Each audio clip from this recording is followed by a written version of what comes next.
यहाँ पर एक क्वेश्चन है, आयोनाइजेशन कांस्टेंट ऑफ CH3COOH यानी एसिटिक एसिड। हम जानते हैं एसिटिक एसिड क्या होता है, वीक एसिड होता है, ठीक है। तो इसलिए हम इस आयोनाइजेशन कांस्टेंट को जो है एसिड डिसोसिएशन कांस्टेंट भी कह सकते हैं, ठीक है। तो जिसकी वैल्यू कितनी है 1.7 इंटू 10⁻⁻5, यानी एसिड डिसोसिएशन कांस्टेंट या जो है एसिड आयनाइजेशन कांस्टेंट की वैल्यू कितनी 1.7 इंटू 10⁻⁻5 है। एंड कॉन्सेंट्रेशन और जो है C है ना, कॉन्सेंट्रेशन C किसके लिए, H+ आयंस के लिए कितना है 3.4 इंटू 10⁻⁻4 है।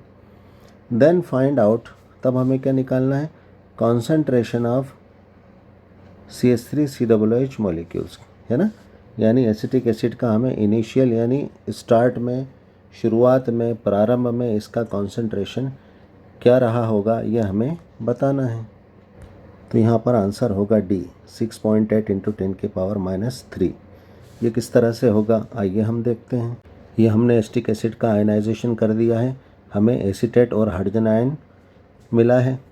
तो स्टार्ट में मान लीजिए एसिटिक एसिड का कॉन्सेंट्रेशन C है, जब लेकिन चूंकि t बराबर 0 समय है यानी रिएक्शन स्टार्ट नहीं हुई है, तो एसीटेट का कोई आयन प्राप्त नहीं होगा, ना हाइड्रोजन का कोई आयन हमें प्राप्त होगा। उसके बाद जो है आफ्टर टाइम t यानी t समय के बाद जो है एसिटिक एसिड कितना डिसोसिएट होगा, यानी इसका डिग्री ऑफ डिसोसिएशन कितना होगा, ये C था तो C अल्फ़ा। अब बाद में जो है t समय के बाद एसिटिक एसिड ने क्या जो है एसीटेट का एक आयन दिया, यानी इसका कॉन्सेंट्रेशन C हुआ, तो इसका degree of dissociation C alpha. उसी तरह जो है हाइड्रोजन आयन का कॉन्सेंट्रेशन C दिया, तो इसका डिग्री ऑफ डिसोसिएशन यानी सबका 1-1 मोल है, तो यहाँ पे सबके लिए जो है degree of dissociation alpha alpha alpha होगा। अब 8 इक्विलिब्रियम, यानी इक्विलिब्रियम जब यहाँ पर इस्टेब्लिश हो गया है, तब यहाँ पर कितने नंबर ऑफ मोल्स इन सब के बचेंगे। तो पहले था C इनिशियल कॉन्सेंट्रेशन जो हमें निकालना है, और बाद में कितना डिसोसिएट हुआ C अल्फ़ा। तो यहाँ पर कितना एट इक्विलिब्रियम है ना, इक्विलिब्रियम पर कितना रिमेनिंग कितना बचेगा, इनिशियल में से जितना डिसोसिएट हुआ वो माइनस कर दो, ठीक है। और यहाँ पर 0 में से C अल्फ़ा माइनस करोगे तो C अल्फ़ा ही आएगा, क्योंकि इसका इनिशियल t0 समय पर है ना कितना था 0 ही था, और बाद में t समय पर C अल्फ़ा हो गया। तो 0 में से जो है C अल्फ़ा जो डिसोसिएट हुआ वो माइनस किया, तो यहाँ पर भी कितना C अल्फ़ा ही हमें प्राप्त होगा, हाइड्रोजन आयन का जो है रिमेनिंग कॉन्सेंट्रेशन। तो यह हमें इन सब के इक्विलिब्रियम पर जो है बचे हुए कॉन्सेंट्रेशन हमें मिल गए। हम चाहें तो यहाँ पर C को कॉमन भी निकाल सकते हैं, तो क्या हो जाएगा यहाँ पर C1 माइनस अल्फ़ा, ठीक है, और यहाँ पर C अल्फ़ा C अल्फ़ा। अब एसिटिक एसिड पर law of mass action apply करने पर, तो हमने जो है वीक एसिड डिसोसिएशन कांस्टेंट है ना, इस पर जो है एसिटिक एसिड पर law of mass action apply करने पर जो है प्रोडक्ट्स के कॉन्सेंट्रेशन ऊपर चले जाएंगे और रिएक्टेंट का concentration law of mass action में नीचे की तरफ आ जाता है, और ये हमारा एसिड डिसोसिएशन कांस्टेंट या आयनाइजेशन कांस्टेंट, जो कि इसकी वैल्यू हमें क्वेश्चन में दे रखी है। अब यहाँ पर इस फार्मूले में है ना जो है रिमेनिंग कॉन्सेंट्रेशंस की वैल्यू पुट करने पर, तो K हमारा एसिड डिसोसिएशन कांस्टेंट, यहाँ पर CH3COO नेगेटिव एसीटेट की वैल्यू कितनी आई हमारी C अल्फ़ा, इंटू H+ की वैल्यू कितनी आई हमारी C अल्फ़ा, और एसिटिक एसिड का रिमेनिंग कॉन्सेंट्रेशन क्या था हमारा C1 माइनस अल्फ़ा।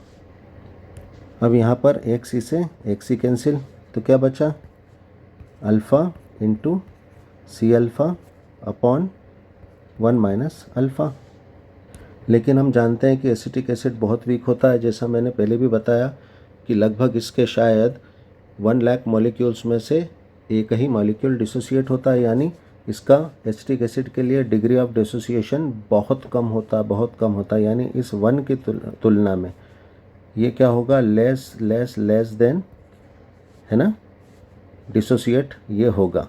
यानी 1 की तुलना में जो है अल्फ़ा की वैल्यू बहुत बहुत कम होगी, यानी हम अल्फ़ा को नेगलेक्ट कर सकते हैं, या हम यूँ कह सकते हैं कि 1 माइनस अल्फ़ा लगभग किसके 1 के बराबर ही रहेगा, यानी यहाँ पर हम अल्फ़ा को अवॉइड कर सकते हैं।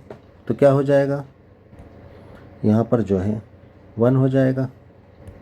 अब नेक्स्ट स्टेप में क्या बचेगा, अब नेक्स्ट स्टेप में हमारे पास क्या बचेगा, k a is equal to alpha into c alpha. यहाँ के ए की वैल्यू हमें गिवन है कितनी, 1.7 इंटू 10 के पावर माइनस 5, और जो है अल्फ़ा की वैल्यू हमें निकालना है। और सी अल्फ़ा की वैल्यू क्या है, सी अल्फ़ा की वैल्यू क्या है, H प्लस कॉन्सेंट्रेशन। वैसे हम जानते हैं कि यहाँ पर सी अल्फ़ा एसिटिक एसिड भी है, क्योंकि इतना हम बता चुके हैं कि ये डिसोसिएट होने पर 1 मोल H प्लस के दे रहा है और 1 प्लस एसीटेट आयन के दे रहा है, यानी जितना इसका कॉन्सेंट्रेशन क्वेश्चन में गिवन है इसका कॉन्सेंट्रेशन भी उतना ही होगा। तो हम सी अल्फ़ा चाहे एसीटेट आयन ले लें, चाहे सी अल्फ़ा हम जो है हाइड्रोजन आयन ले लें। तो जैसा कि हमने देखा सी अल्फ़ा क्या है, हाइड्रोजन आयन कॉन्सेंट्रेशन है।